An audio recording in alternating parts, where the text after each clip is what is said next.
Hello basketball coaches and basketball players, my name is Alan from Al's Basketball Training, and today I am going to show you some 3-on-3 basketball plays that run the motion offense. This is fantastic.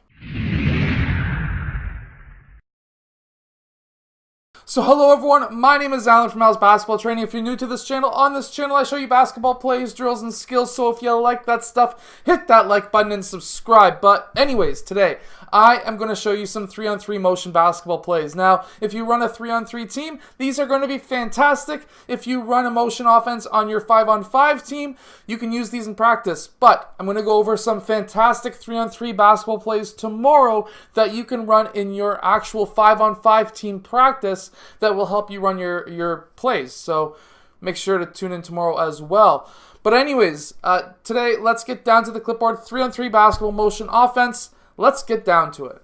Okay, so in the past, all my 3-on-3 videos are really short and fast. I don't know how long this one's going to be, but let's see. Anyways, so what we're going to do first is going to be a very simple pass and screen away. So by doing that, you're hoping to get some open three-point shots or possible open drives towards the net.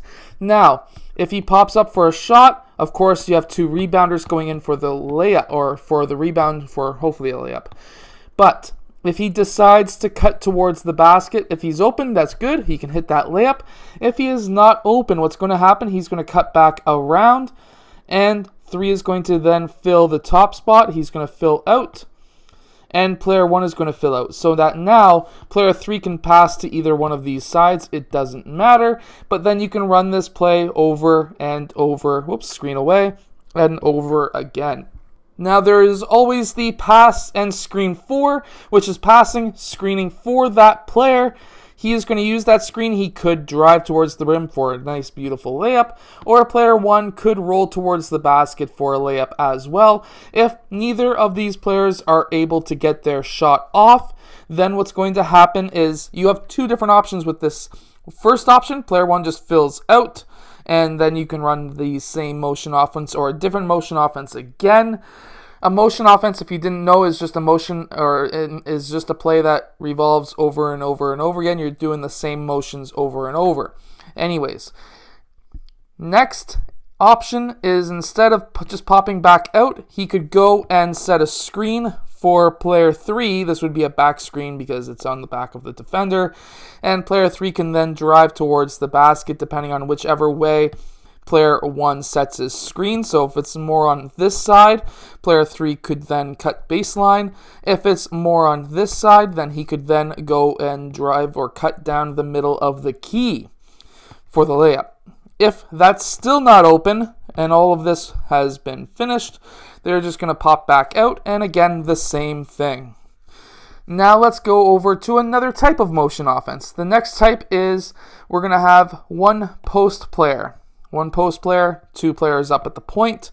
And what we can do here is very simple, similar to what we just finished doing, which is passing and screening away. Or in this case, what could happen? Well, 3-point shot could happen. But what could happen as well is, let's say we started over with player 1 with the ball. He could go and pass to player 2 and set a screen down now for that post player who is popping up for possibly a mid-range shot. So there's a few different options out of this offense as well. And again, you can go and screen, pass and screen for as well. So what I mean by that is you can pass, screen for. This will be a screen and roll. And if it's done properly, now we're going to be 3-on-1. The reason why I say that is because if player 1 rolls the best way, or possibly they switch off, which happens, then it's going to be player 2 passing to player 1 who could go in for the layup unless player 3 helps out, which then in that case, player 3 blue can get a layup. There's many different options in this offense, which is fantastic. I like multiple options. Now this next motion offense is very simple. It's a screen and roll motion offense in the 3-on-3 game. Now what we can do here is have player 2 pop up, set a screen, roll. If he's open, hit him up for a layup. If not, he's going to go back to his spot. Or what could happen is he could then go and set a screen across for player 3. He may be open for a layup. If not, then Player 1 is going to then dribble over to this side of the court. There's going to be another screen up for him. Same idea happens. And again, same options are going to be there. So basically, whichever side player 1 dribbles to, there's going to be a screen coming up, and then there's going to be a screen and roll. This is the very simple post screen and roll offense that does work really well in 3-on-3 basketball. Anyways, that is it for today's video. If you have liked today's video, hit that like button, subscribe, and I'll see you guys again tomorrow for 3-on-3 practice drills that you can run with your team.